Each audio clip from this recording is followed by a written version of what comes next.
In 1971, Don McLean recorded a song called Vincent.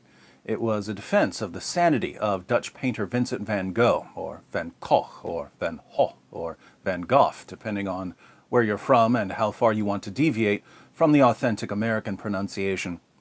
According to McLean, Van Gogh wasn't crazy, as most people think of crazy. He had some sort of mental illness that allowed him to see the world differently. But what Van Gogh saw wasn't wrong. He was seeing things that others couldn't see. And he tried to share his perspective through his paintings, but people didn't understand. In his short life, Van Gogh produced more than 2,000 paintings and drawings, but he only sold one of them. The world just wasn't interested in Van Gogh's works until after his death. He's now one of history's most famous painters, but McLean thinks that people are still missing the point. He talks to Van Gogh in his song and says, "Colors changing hue, morning fields of amber grain, weathered faces lined in pain, are soothed beneath the artist's loving hand. Now I understand what you tried to say to me, and how you suffered for your sanity, and how you tried to set them free. They would not listen, they did not know how. Perhaps they'll listen now." For years, I thought that McLean's song was a bunch of sentimental nonsense, mainly because Van Gogh was obviously insane.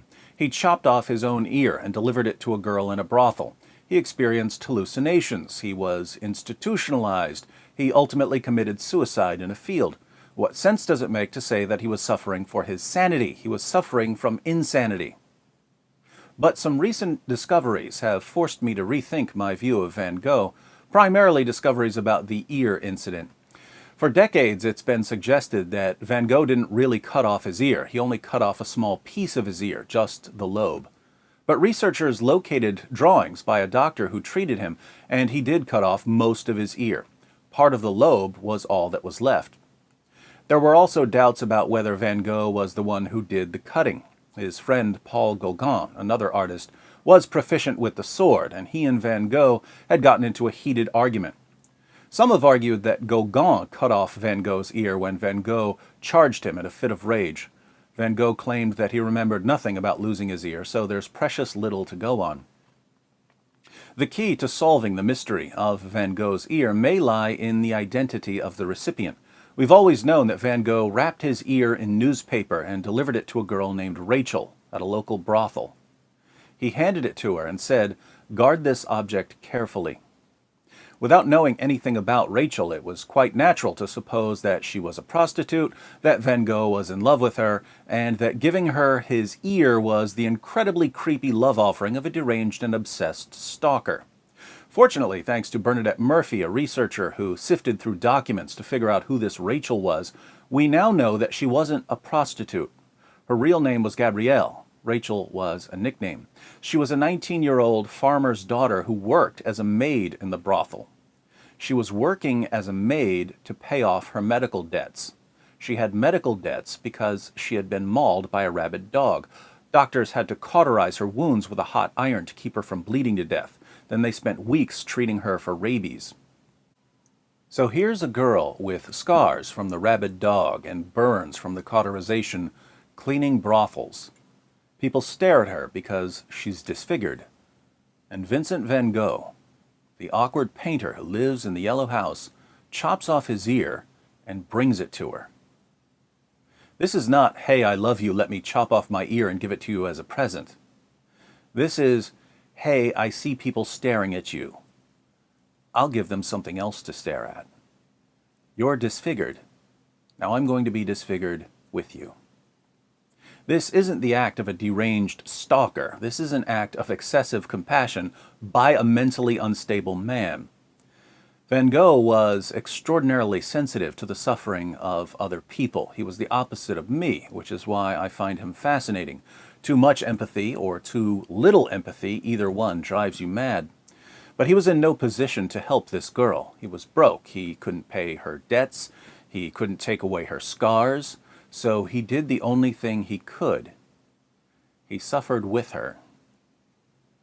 I don't know if she got the message. Rachel trying to understand Van Gogh severing his ear may have paralleled people trying to understand his paintings.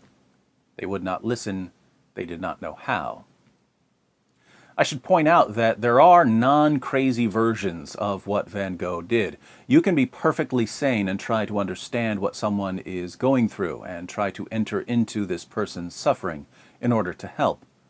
My son Reed has a genetic muscle disease called myotubular myopathy.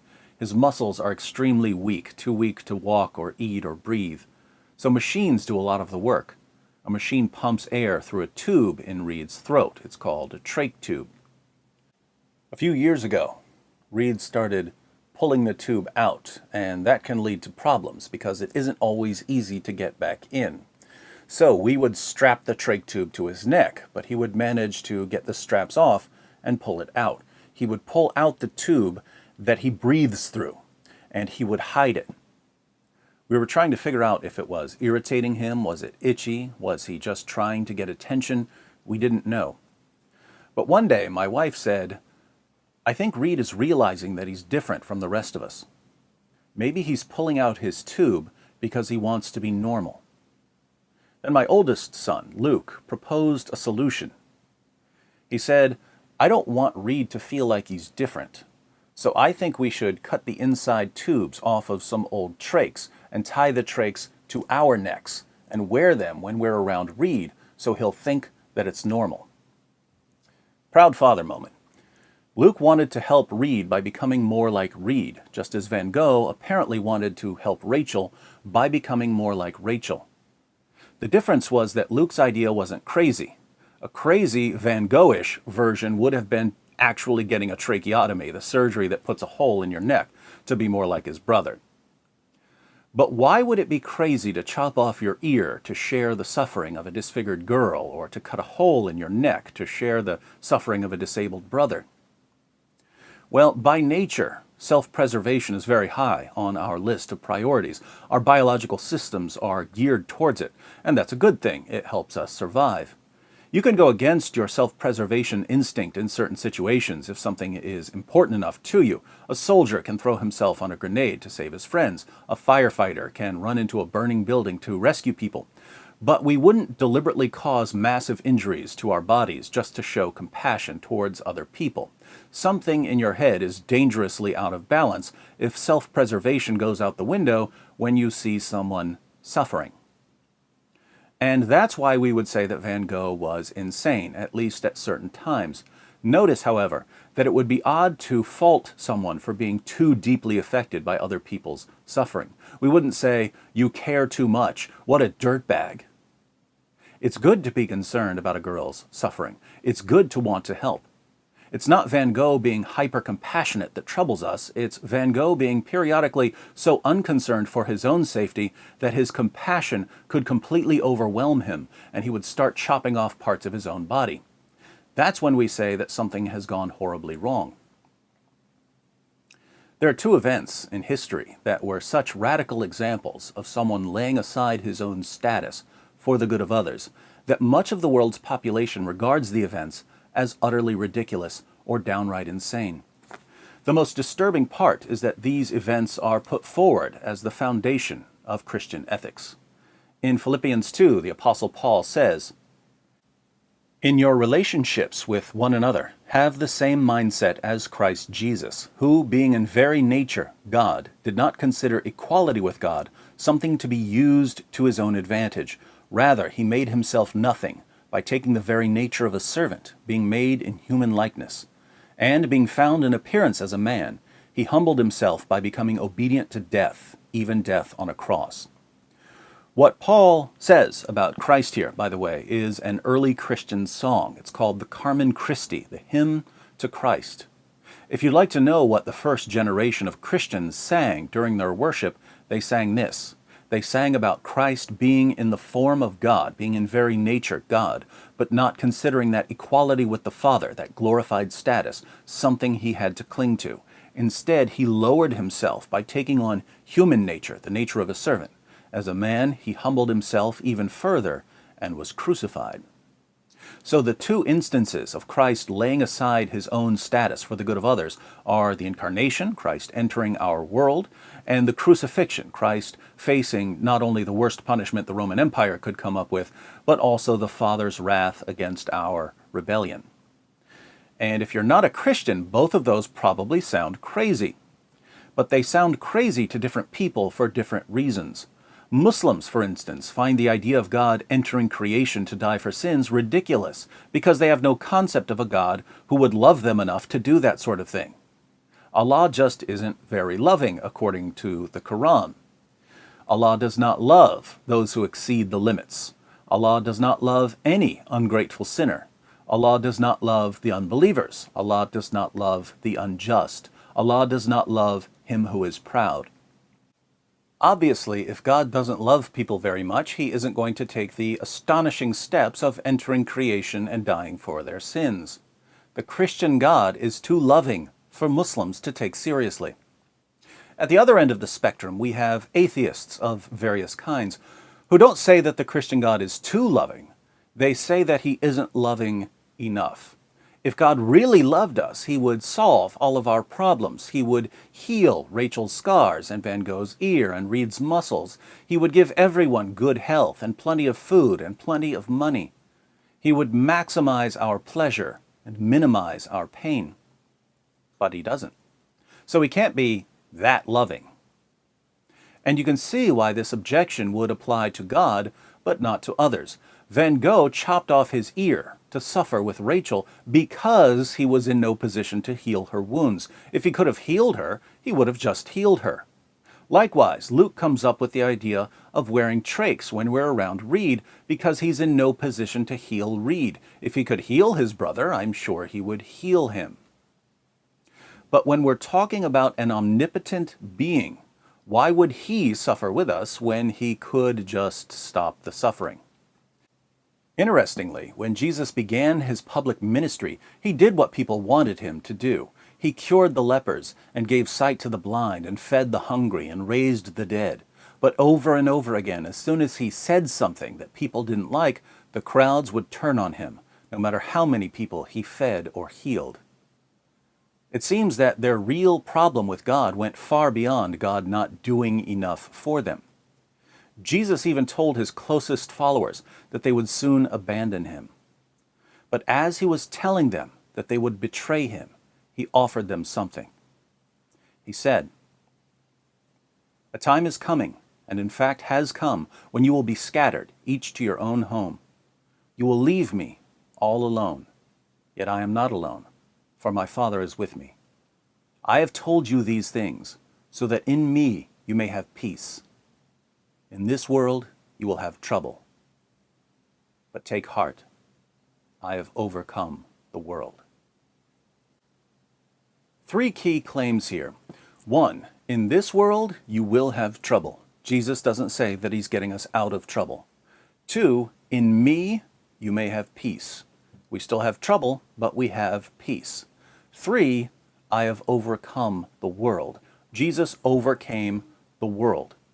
Here again, many people wonder, well, if he overcame the world, why doesn't he give us everything we want? But if we're thoroughly embedded in the world, if we're part of this world's way of living and acting and thinking, making our dreams come true isn't overcoming the world, it's surrendering to the world. Jesus was focused on a different problem entirely. After telling his followers that he had overcome the world, Jesus spoke to the Father, and he said, "Righteous Father, though the world does not know you, I know you, and they know that you have sent me. I have made you known to them, and will continue to make you known, in order that the love you have for me may be in them, and that I myself may be in them." Jesus, who was eternally one with the Father, took on the nature of a servant, and just hours before his crucifixion, prayed to the Father that the Father's love for him would be in us. But how's that possible? The Son is divine and perfect. The Father's love for him is perfect. We're fallen and selfish and greedy. We've been mauled, but not by a dog. We've been seared, but not by a hot piece of iron. We're on life support, and we're pulling out our own breathing tubes. How can the Father's love for the Son be in us? And the answer to that question is called the gospel, the good news. We're not good enough. We're not righteous enough to have the Father's love in us. The gospel is the proclamation that God now gives us the righteousness of Christ because of what Christ did on the cross. As the prophet Isaiah said 7 centuries before Christ walked the earth, "Surely he took up our pain and bore our suffering, yet we considered him punished by God, stricken by him, and afflicted. But he was pierced for our transgressions, he was crushed for our iniquities. The punishment that brought us peace was on him, and by his wounds we are healed." We all, like sheep, have gone astray. Each of us has turned to our own way, and the Lord has laid on him the iniquity of us all. Because we have the righteousness of Christ, we can have the Father's love for the Son in us. As odd as all of this might sound to you, the early Christians absorbed this message, and once they became convinced that the Lord of creation loved them enough to enter creation and die for them, they found that they had peace, even in the midst of troubles. You could persecute them, they would rejoice. You could torture them, they would walk away praising God. You could feed them to lions, they would die singing songs about Christ. Experiencing the love of God caused them to see the world differently. They tried to share what they saw, but many people couldn't understand the view from the cross. As Jesus suffered on the cross, mocked by the crowds, he prayed, "Father, forgive them, for they do not know what they are doing." Very similar to Don McLean's words nearly 2,000 years later. They would not listen. They did not know how. Perhaps we'll listen now.